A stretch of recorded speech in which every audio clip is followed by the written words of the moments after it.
Welcome, wealthy teachers. Today we have Dr. Katie Linder with us, and I am super excited about this interview because it has been a long time coming. She has been on my short list for some time.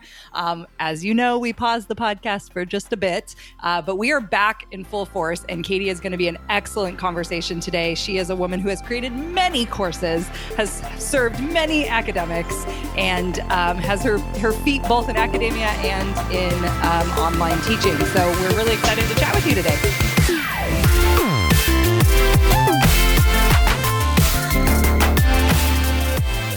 I'm excited too. It's really good to talk with you, Lindsay and Derek. Thanks. Yeah, glad you're here. So why don't we just start with a little bit about your academic and your teaching background, just so people can get a feel for what you do, what you've studied in the world, if you want, and what you're teaching. Sure. So I started out, my disciplinary home is women and gender studies. So I taught a lot in the humanities. I taught writing for several years, and then eventually ended up kind of adjuncting in sociology departments and various places where women and gender studies gets housed. Mm-hmm. And I've been a full-time administrator pretty much my entire postgraduate school career. So my teaching has never been consistent for that reason. It's kind of just been here and there as I get, offered possibilities to teach. And for the past several years, as part of my day job, I have not been teaching at all. So the teaching outlet within my business has been really helpful because I don't really have an option to teach as part of my work during the day. That is, yes. That was always the thing with going into admin work that I was like, I couldn't do it. I just watched a lot of professors go that way, and having an outlet online I could see as totally helpful. Yeah, it's been really great. And I think it's a helpful thing, too, to keep me kind of engaged in design work, which I really love doing. And I get to work with a lot of teachers and research a lot about online teaching and learning. But keeping my hand kind of in the game of actually doing the teaching has been really fun. For sure. So what is your business then that you get to enjoy teaching in? So a few years back, I launched my LLC, and it houses a bunch of things. It houses some online courses, which we can definitely dive into. It also houses a coaching practice where I do individual and group coaching, and also my speaking, and I author books. And so all of that is kind of housed under the same business. And it's grown a lot over the past several years. I've kind of nurtured it more. I originally started doing speaking as an offshoot of my day job in like 2012, 2013. But I didn't really dive into the business, kind of taking it pretty seriously until the summer of 2016 and into that next fall. Was there any sort of catalyst that made you go, there's something here? And if I watered it a little bit more, it could grow into something bigger. Yeah, well, it was definitely around the time that my second book came out. So I have a book on blended course design. The first book I wrote was based on my dissertation and was kind of a traditional text that could be used in the classroom, but wasn't really kind of practical or faculty development oriented. My second book was very practical. It was a workbook style, and I knew that I would be able to do some speaking and workshops and things around it. And I had taken the year before that, like around 2015, basically off of my business because I had changed jobs. I knew I needed to dive deep into launching the research unit that I currently lead. And so I wanted to make sure that I was giving time and attention to that. But when that book came out, I was like, I know that I'm going to get some inquiries. And so I need to figure out what am I going to do about that. So that's when I started talking with my kind of the leadership at my institution to try to figure out how this would work for me to have a business and be, doing the work that I was doing at the institution. And particularly because I work for a state institution, it was really important for me to have those conversations in a really open way. And so I started having those conversations, and the business really grew from there. It started very much as a speaking and consulting business and quickly grew into a business where I was developing products and then eventually doing the coaching work. So the products came before the coaching? They did. I released my first product in the summer of 2017, and it was a webinar series. And that was like my first thing that I was trying to sell. And I sold it individually and with institutional memberships. And I sold that product for a couple of years. It was called How to Academia. And I eventually turned that into some kind of mini courses and a master course that is one of the courses that I sell. So some of my courses actually started out as live webinars, and then I kind of redesigned them and re-recorded them as courses. So that's something that I think is kind of an interesting way. If you're not sure how to start with a course and you want to try to like test some ideas out with your audience, webinars can be one way to do that. And it can allow you to kind of slowly build up the content of what you would eventually put into a larger course.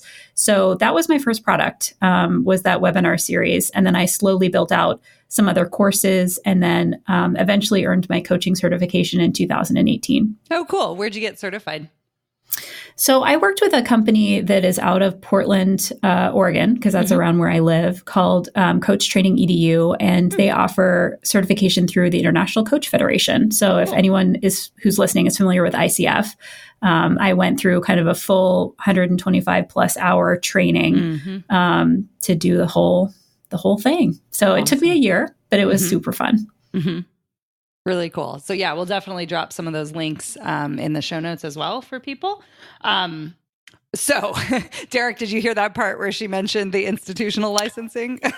I did, yes. So how does that work? Because lots of people ask us about that question in particular. All the time. Yeah, that is the question I get all the time too. And I often will jump on like a quick Skype call or something with someone, just kind of talk through it. Well, this will be that call. It will live forever on the interwebs, and we can exactly. I'll just point people to this episode and say, go listen to that episode. Right? This is where I talk about it. So I use a course platform called Teachery, and like very short story, this is a product that was created by Jason Zook. Jason Zook had created a product called By My Future, which he then merged with his wife to be By Our Future, which is now called Wandering Aimfully, which I'm sure you can link into the show notes. But I did indeed buy into his future, which basically allowed me to pay a flat fee and get access to Teachery for life. Cool. So I put everything on Teachery. I don't have to pay a monthly fee for it. I use it for my group coaching, for my courses, for everything. So Teachery has an option of basically doing a promo code that you can give to people. And so the way that I organize my institutional memberships is once an institution purchases a course and they purchase a certain number of licenses, I give them an institutional code and I give them kind of a certain number of accesses or instances that they can share depending on how many licenses they purchased. And then I give them directions to share with like their faculty. So they would email the faculty member and say, go to this website, put in your information, put in the institutional code, and you don't have to put in any credit card information or anything like that. And it will give them access to the course for free. What that allows me to do is track the number of people who are coming into the course with a particular membership. I can actually like shut it down at any time if they go over their promo code or anything like that, or I can set a certain limit on it. It just kind of depends on how you set it up. But it also allows me to add people with that promo code if they decide to add more licenses or anything along those lines. So it's a really easy way to track what's going on with each institution, but also to make sure that they all just kind of can easily get into the course as quickly as possible. Sure. Because as soon as they purchase it, all I need to do is send them an email and, create the code and they're ready to go. Sweet. So how do the institutions find you, or do you reach out to the institutions? So this is a really good question. It's a little bit challenging because a lot of my marketing goes out to centers for teaching and learning because a lot of the products I create are really focused on faculty development or educational development. And so I have a lot of contacts in that field just because I was in that field for quite some time. I directed a center for teaching and learning, and I still go to the national conference, the POD conference that happens every year. But I have to be kind of careful because I can't actively market my work on like the POD listserv or by going to the conference because my institution pays for me to go to that conference on behalf of my institution. So a lot of it actually happens word of mouth where people will say, does anyone have a product, like that covers scholarship of teaching and learning, which is one of my main courses, and people who know that I have this product will, like on my behalf, share this on the listserv because it's a product that could be of interest to colleagues. Or I'll contact people kind of off list and say, you may be aware that I have this. But the other thing that's been kind of interesting is it's been selling, the biggest course I sell is called Sodal by Design, which is kind of a soup to nuts course on how to create a scholarship of teaching and learning project and how to design it and implement it and disseminate it. And I get hired to speak and do workshops on this topic. Mm-hmm. And so whenever I get hired to go to a campus, I just make sure they know that I also have this product. And it's not uncommon for campuses to buy licenses for the product as part of the decision to have me come to their campus. So it just kind of depends on what people's needs are and what their goals are. Sometimes me coming face to face is going to be enough, but they often will want to build like a faculty learning community or something around that particular topic. And so they'll buy the course as part of that package. Interesting. So I had another question because you said you spoke with your institution when you were starting your business to make sure everything was in place and okay with them. Was there any friction with them? Did they put any restrictions on what you were allowed to do? It makes sense. They would front the money for you to go to a conference. You know, they don't want you pitching your services necessarily, but anything else that was kind of limiting or lack of freedom that maybe they imposed? Well, there are definitely constraints. And part of it is because I do not have a faculty position at my current institution. I am a full-time administrator. And so I don't really have intellectual property rights in the same way that a faculty member would. So one of the constraints is if I want to write books and have them be negotiated, by me in terms of the contracts and the intellectual property rights, I have to write them outside of my job here at my institution. And so I have written books on behalf of the institution. We recently released a couple edited collections that I did not negotiate the contracts for. I do not receive any royalties for. And they have my name on them, of course, because I did the work, but I'm not really getting anything in terms of like financial, any kind of royalties or anything along those lines. But I've written several other books outside of my job because I have various, things I want to say, and also because they don't necessarily fit within the realm of what I'm doing for my current job. So that's one constraint, is kind of juggling kind of the intellectual property pieces. And I do, for example, host a podcast on behalf of my institution, but I also host a podcast on the side, which allows me to, again, retain some of that intellectual property of what I want to be saying outside of my job. And it also allows me to market my business because I basically, anything related to my institution, I don't market my business at all. So if I get sent to a conference and someone approaches me at the conference because they know that I'm a speaker or that I have other books or whatever, I will basically say, let's schedule a time not here to talk. And I'm happy to follow up with you. But, I'm here with my research director hat on. And so I can't really set that aside and meet with you. And everybody seems to be very understanding about that. They know that this is kind of my full-time gig. And I think everybody also understands kind of the constraints of a state institution and why we have those constraints in place is really to protect people and make sure that, we're not abusing our roles as working for a state institution in order to have that private benefit. So I have really tried to keep those things very separate. It's been really important to me to have clear boundaries between what I do for work and what I do for my business on the side. And this is why I've been incredibly transparent about it. So if I do take vacation to do something for my business, which is another kind of constraint, I can't do it on OSU time. I work for Oregon State. Then I have to basically give a reason of like why I'm taking vacation or whatever. And I always tell my boss, like I have a keynote and I'm traveling to a keynote. And so I'm very open. And this also allows me to be very open on places like social media. I wouldn't want to not be able to share what I'm doing. So the more open and transparent I can be at work and about why I'm not there or what I'm working on, I don't have to worry about hiding anything. And that's always been something that I've never wanted to have to do. Like I want to be able to be one person and not like, Clark Kent during the day and Superman at night, like it doesn't make sense to me to try to split that. So, it's something that I'm really open about and transparent about, but there are definitely constraints specifically around intellectual property and also making sure I'm taking vacation time to do this work on the side. Right. Yeah, I think that's a really good advice to just be as open and transparent with your institution as you can. Yeah. I was thinking about how you decide the boundaries, because I think we just had, I mean, I've interviewed lots of people who, obviously call it like juggling a side gig or like working on a passion project or however you want to label it, right? The decision or the process of like, maybe it's productivity, maybe that's the best way to phrase it, but do you have a system that you use to say, okay, this is when my brain is for the college and students and faculty, and then this is when my brain is for my business? How have you navigated that? That's a really good question. So one way that I've described it to other business owners who've asked me kind of something similar is that I just consider my day job to be my biggest client. So in the same way that if I'm working for a different client, like a speaking client or something, I'm not going to be trying to juggle that with another client. My day job is my day job. So, I mean, during basically when I come into work at 8 and when I leave at 5, like that is the time that's given to this client. And sometimes I'll squeeze something in over my lunch hour. I consider that to be kind of my private time. But other than that, I mean, it's basically I'm devoting this time to this client. I do take vacation in addition to kind of taking it for speaking and other things when I need to travel.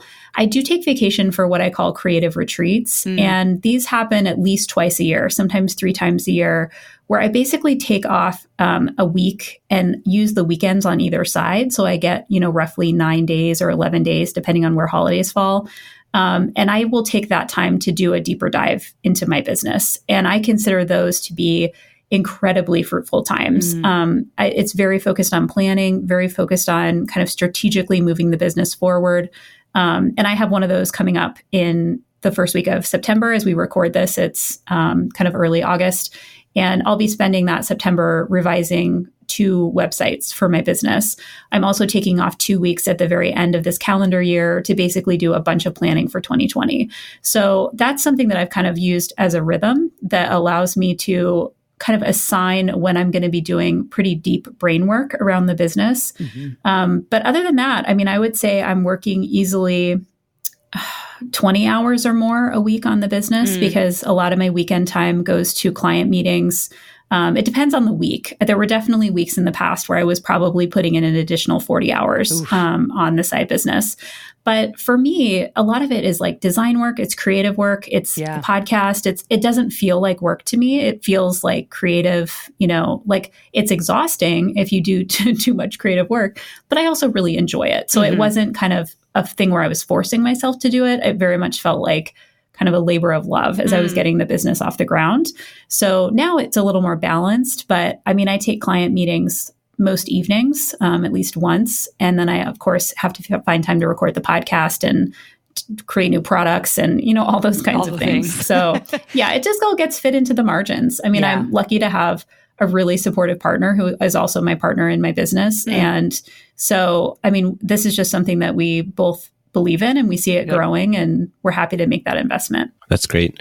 Do you, in your teaching products, do you show up for your students in like Q&A calls or office hours for them throughout the week? Yeah, so this is a really good question. I designed with one of my courses, there's a quarterly live Q&A session. And I also do monthly updates to that particular course. It's the one that I'm doing kind of the most active, consistent development with, and that is Total by Design. The other courses I have, I definitely consider to be more passive income. I mean, if people want to reach out to me via email and have a quick session or something like that, I would absolutely do it. But it's not something that I'm actively as encouraging, within the course. Whereas with Total by Design, I'm pretty hands-on because a lot of institutions are using the course for things like faculty learning communities. And so there are groups that are working through the course that I'm happy to like jump on a call with them or talk with the faculty development person who's running the program to make sure they're getting what they need and that the faculty are getting what they need. So for that course, I'm a lot more hands-on. I do have other things I offer. Like right now, I offer a mastermind for people who are academics and who are also working on side businesses. And that is a monthly live call that is kind of a mix of coaching and teaching. It kind of depends on what the topic is for the week that people want to dive into. And that comes with private coaching sessions with the members as well. So that's more of a high touch kind of product. And then the other thing I'm designing that's going to be a lot more live sessions is I'm actually in the process of creating a coaching training program for people who are in higher ed or who work specifically with higher education professionals or students. And so that's going to launch in early 2020 and will include like live training sessions every week with the participants who are involved in that training. So I've shifted over time to having more synchronous offerings, especially as I've done more group coaching and seen a need to do that. Yeah, it sounds like your calendar's pretty full. You need to be very, very intentional with your hours throughout the week. It is really full. I mean, this is why I do the planning. I try to actually plan out all of my services and product launches for an entire year before the year starts. Yep. So that really helps me to juggle things and to know when I'm going to have free periods.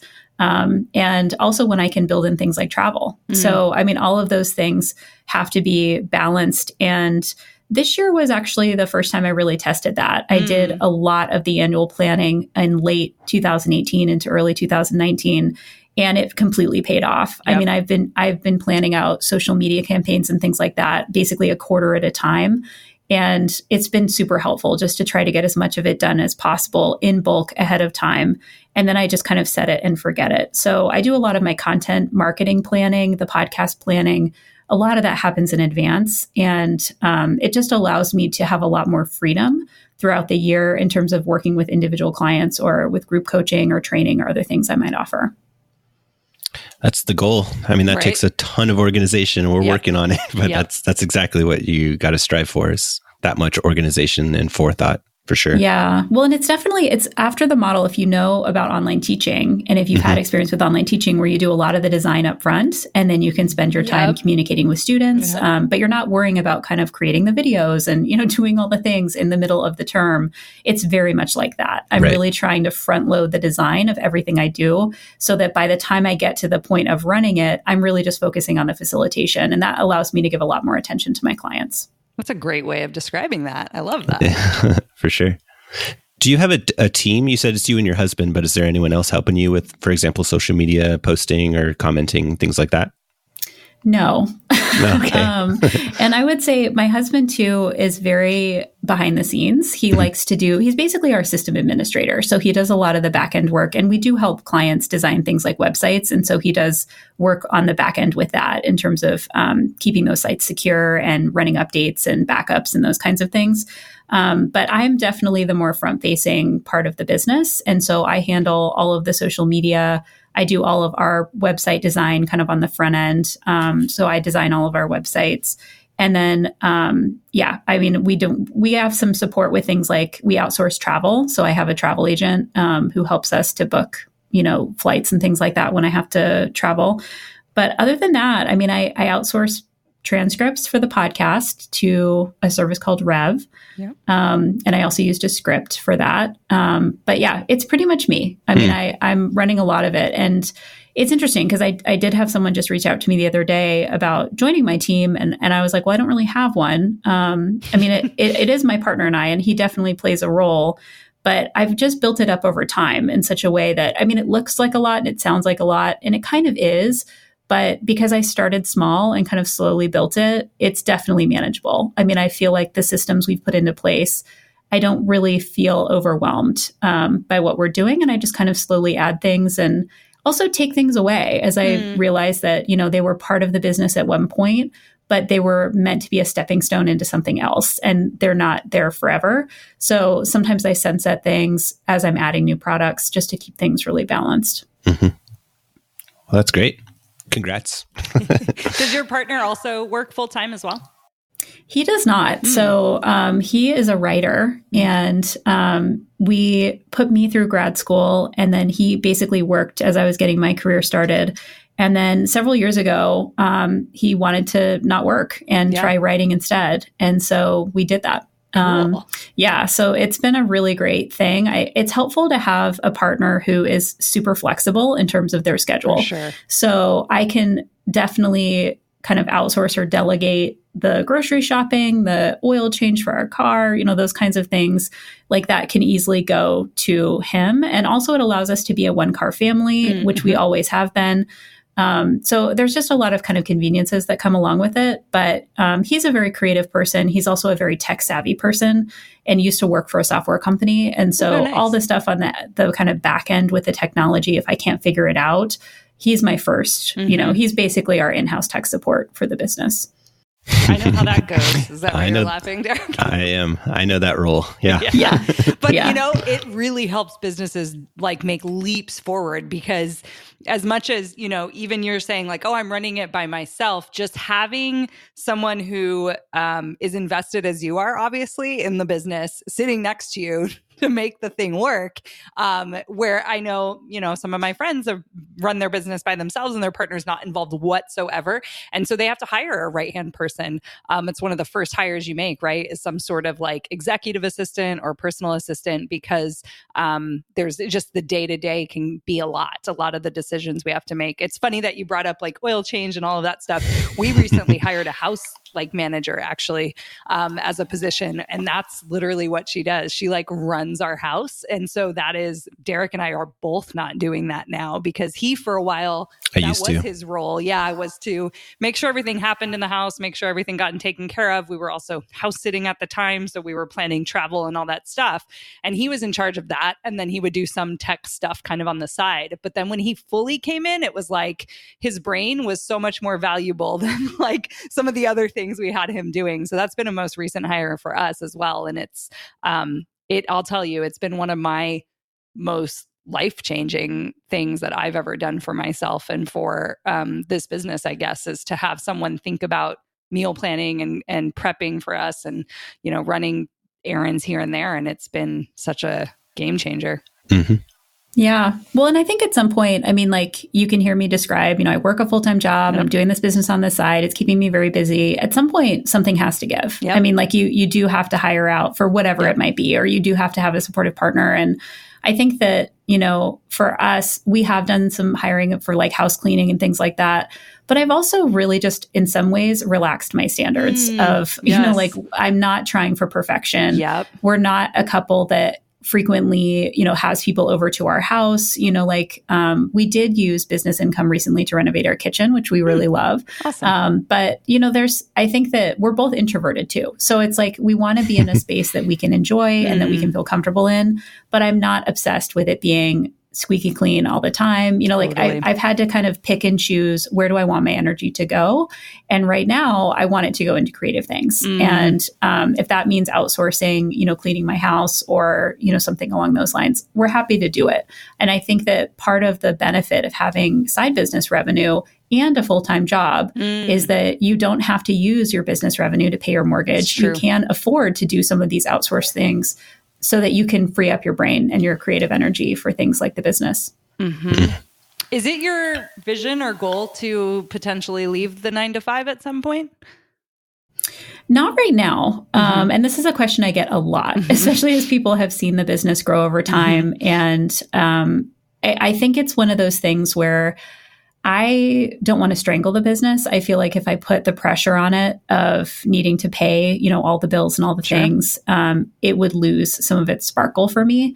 I also think that, like everyone talks about the golden handcuffs of benefits and retirement funds and all of those things. That's pretty intense in terms of just layering that on to what would be kind of our monthly, expenses. That would be really difficult.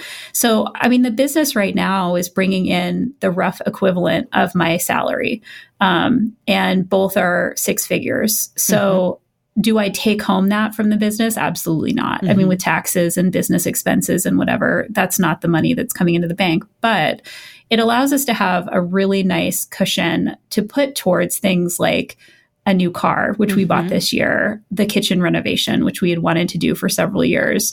And now we're basically investing all the money that's coming in through the business and putting it toward things like retirement accounts.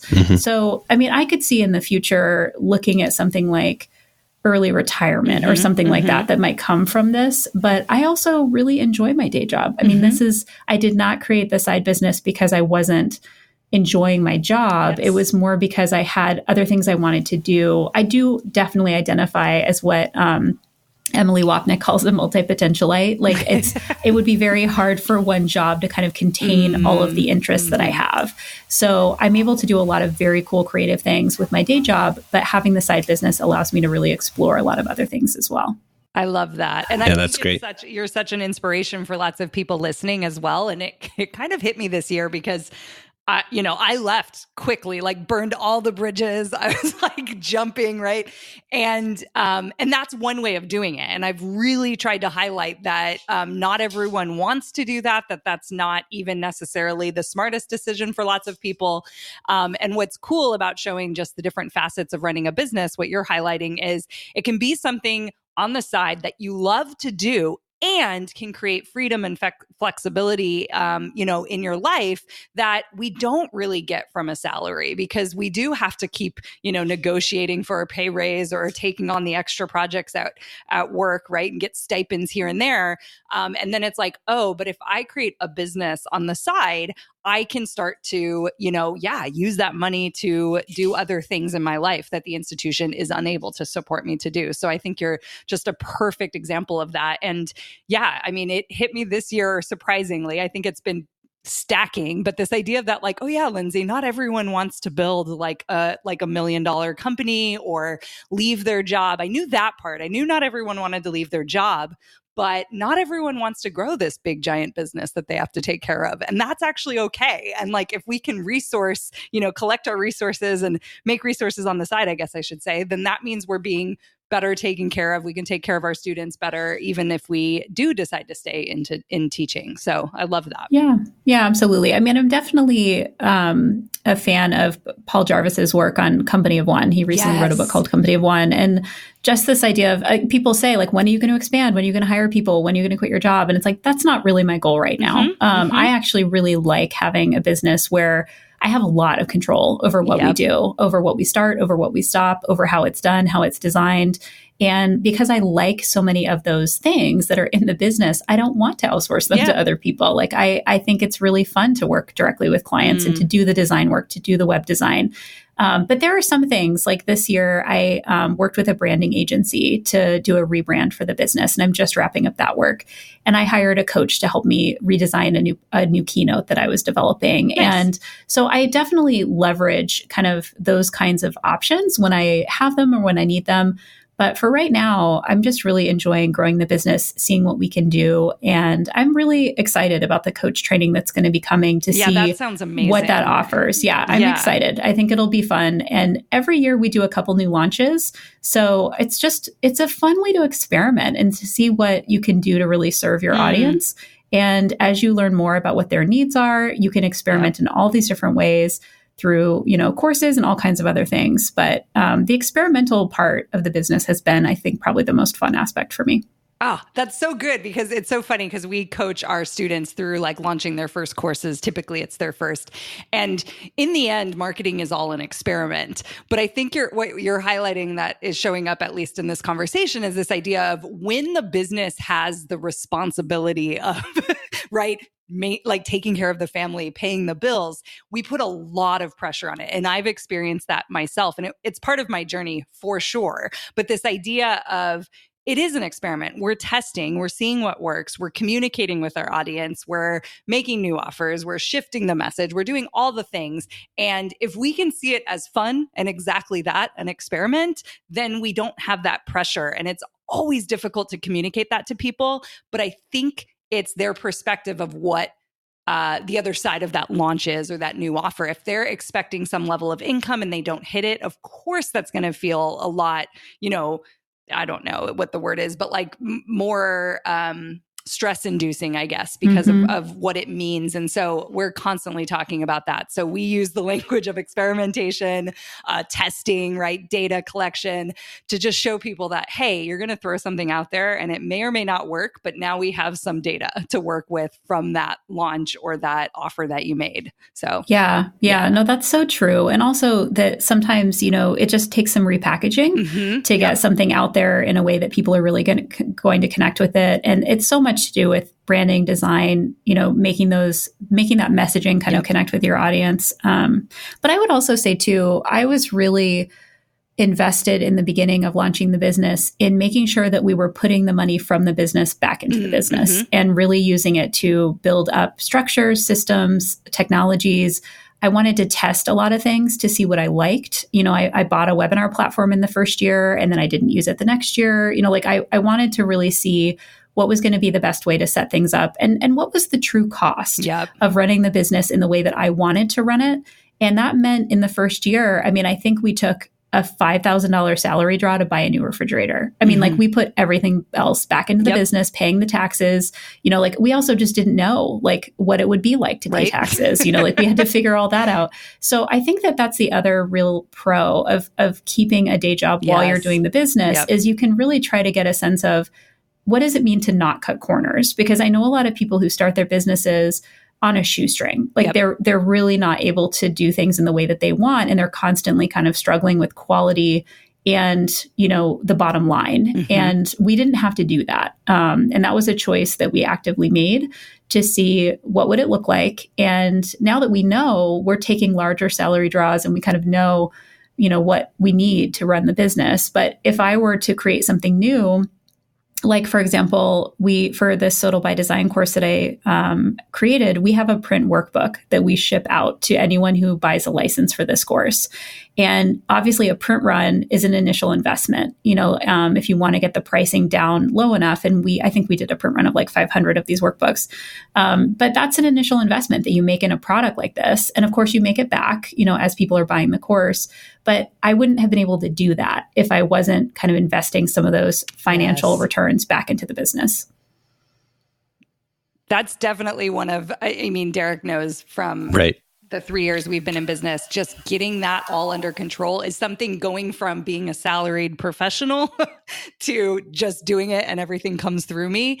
That whole thing of managing finances, profit, cash flow in general has been a trial by fire. But I think there's a lot in what I've learned around actually making money online and having, being in control of my finances in a way that I never have been in my entire life. And so it's been a learning experience and definitely something that's not easy. And I love the calm and collected way that you thought about how you're building your business on the side and the way that, I don't think I could have done it that way. I'll say that because it just, for me, just making this decision was the thing that I needed to do. And there's something behind that in my story for sure.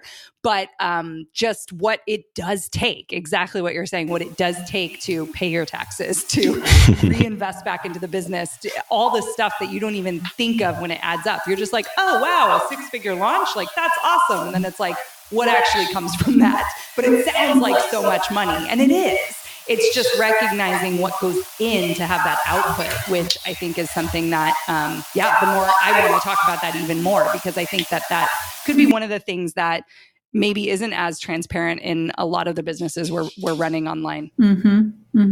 So, Katie, could you share maybe what's coming out next for you? What's the next step in your business and where people can learn more about you and what you do?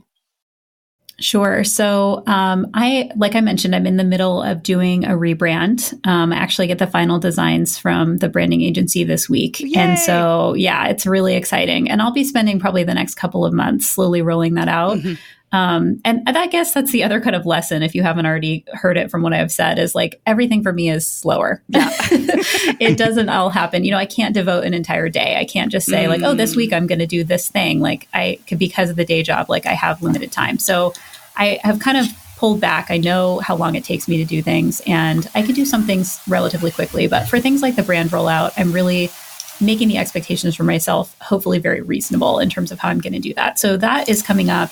That will also involve a complete redesign of my current website, which is at katielinder.work. And the domain name is probably going to be changing for that, but there'll be a redirect. So if you go there, you'll find the new site in just the next month or so.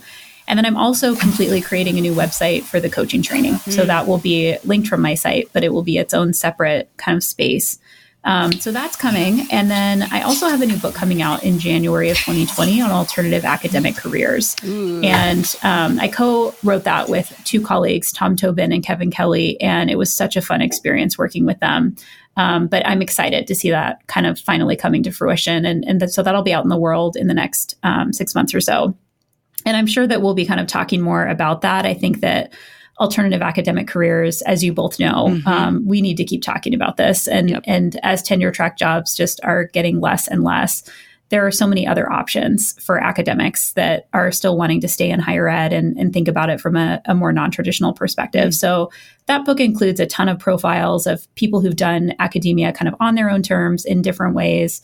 And I love that. I mean, that's one of the key components of my own business and my own personal brand is just you do this your own way. And there's a lot of confidence in that, in making those choices and really designing your job and your life, in the way that works for you. So those are the big stuff that's coming up. Of course, I'm going to continue to run. I do virtual writing groups and other group coaching things that'll be happening this fall. And then, of course, my private coaching practice is continuing. And then I'll be launching in a more public way in January of 2020, the mastermind I mentioned for small business owners. So I did kind of a beta launch of that this year with 8 women coming through it in a more private way. I just kind of reached out to people that I thought might be interested. But that'll be coming up too. And it's called Slow Hustle. So it's very focused on slowly building your business and doing it in a way that feels really manageable. Yeah. And not feeling like you have to do everything overnight, which can be pretty overwhelming for people. So there's always a lot cooking. Yeah, that's cool. Your book, there's always a lot going on. Your book, it sounds so perfect for this audience, like exactly what people want to hear and learn about. Definitely. Yeah. And your website is .work, right? With a W? Yeah, it's katielinder.work. I will be shifting it to a .com. So that's coming soon. But yeah, for right now, katielinder.work. Got it. Cool. And you're hanging out on Twitter the most on social, would you say, like the most connection, or are you also other places like Instagram and Facebook? Yeah, I would say Twitter, I'm definitely there. You can find me at Katie_Linder. And then I'm also pretty active on Instagram, and that's just Katie_Linder, just one underscore. And I do a lot of Instagram stories and just kind of sharing what I'm up to on a day-to-day basis. And I do a lot of list making and process-oriented stuff. So if you're interested in kind of just seeing what it takes to run the business and do the job and all the things, you're welcome to follow me there. But through those 2 social platforms and my website are pretty much where you can find me. I do have a podcast that I'm about to rebrand along with everything else. But you can find that at You've Got This is the podcast name. And then I also do a co-hosted podcast called Make Your Way, which is about academic small business, in case folks want to look for that. And then I'm also at Research in Action, which is the podcast that I do for my day job, where I interview researchers from all over the world. So those are easy places to find me too. What's the theme for You've Got This podcast? You've Got This is really focused on kind of productivity, and I call it kind of thriving in academic life. So I cover things like writing and publication, different tips and strategies for being productive. There's also some personal topics in there about just how do you juggle and do, work-life balance. But the audience for that is primarily academics and higher education professionals who are looking for different tips and strategies about how to have a more positive work experience. And so it covers a range of things. But that releases every Wednesday. Cool. Very cool. Awesome. Well, thanks for hanging out, Katie. This has been great. Yeah, I loved it. Yeah, I learned so much. Yeah, thanks to you both. This was really fun.